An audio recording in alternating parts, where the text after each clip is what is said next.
संसद के 3 भाग हैं, लोकसभा, राज्यसभा और राष्ट्रपति। हम लोकसभा की बात करते हैं। लोकसभा में स्टेट से 530 मैक्सिमम हो सकते हैं, यूटी से 20। पहले यूटी से जो आंग्ल भारतीय समुदाय के रह जाते थे 2 ये वाले, तो वो अब हटा दिए गए हैं और वो 104वें संविधान संशोधन 2020 से हटा दिए गए हैं।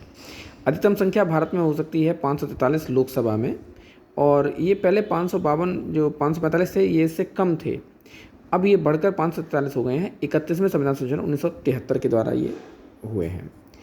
हम सीट आवंटन की बात करें तो सीट आवंटन 1971 की जनगणना के समय जो आधार वर्ष था वो माना गया है। 84वें संविधान संशोधन द्वारा ये बताया गया कि 71 की जनगणना वाला जो सिस्टम है, लोकसभा में आवंटित सीटें की संख्या ये 2026 तक जारी रहेगी। कार्यकाल 5 साल होता है और इमरजेंसी में 1 साल के लिए एक बार में बढ़ाया जा सकता है और अनंत बार बढ़ाया जा सकता है, इन डॉटेड अनंत तक जाएगा। अब लोकसभा में अगर एमपी चुनना है तो 25 साल कम से कम उम्र होनी चाहिए। ये इमरजेंसी का प्रोविज़न जब ख़त्म होता है तो 6 महीने तक मैक्सिमम वो लोकसभा रह सकती है। उसके बाद फिर नई लोकसभा का गठन करना पड़ेगा।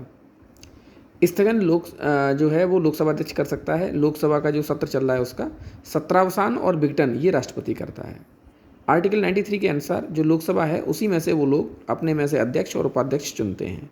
94 खा में बताया गया है कि जो अध्यक्ष और उपाध्यक्ष हैं ये दोनों एक दूसरे को संबोधित करके अपना रिजिग्नेशन लेटर देते हैं। इन्हें हटाने का संकल्प अगर चल रहा है लोकसभा अध्यक्ष को हटाने का, तो उस स्थिति में वह उपस्थित तो रह सकता है लेकिन पीठासीन नहीं रहेगा, और मत भी दे सकता है लेकिन निर्णायक मत नहीं दे सकता है। निर्णायक मत वो है जब लोकसभा और राज्यसभा के बीच में आपस में मत हो रहा हो और बराबर हो गया हो, उसमें निर्णायक मत देता था ये स्पीकर। लेकिन अगर उस पर हटाने का संकल्प चल रहा है तो उसे निर्णायक मत नहीं दे सकता है। स्पीकर जो है उसके अंडर में ही सचिवालय होता है। प्रोटेम स्पीकर वो है जो पहले दिन लोकसभा जब चुन के आती है उन लोगों को शपथ दिलाता है। आर्टिकल 85(1) के तहत जो है लोकसभा जो है उसका सत्र 1 साल में 2 बार लगभग हो जाता है मिनिमम, यानी 6 महीने से ज़्यादा का बीच में गैप नहीं हो सकता। एक सत्र हो गया, जैसे मान लो अभी मानसून सत्र है, मानसून सत्र के बाद मान लो शीतकालीन सत्र आ रहा है, उन दोनों के बीच में 6 महीने से ज़्यादा का गैप नहीं हो सकता।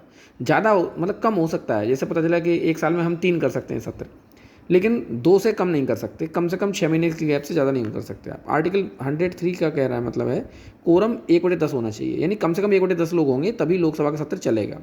विपक्षी दल के लिए, यानी जो विपक्षी दल होता है उसके लिए भी 1/10 संख्या ही चाहिए होती है। सबसे ज़्यादा यूपी से 80 सीटें, महाराष्ट्र 48 और वेस्ट बंगाल से 42 सीटें लोकसभा में दी जाती हैं।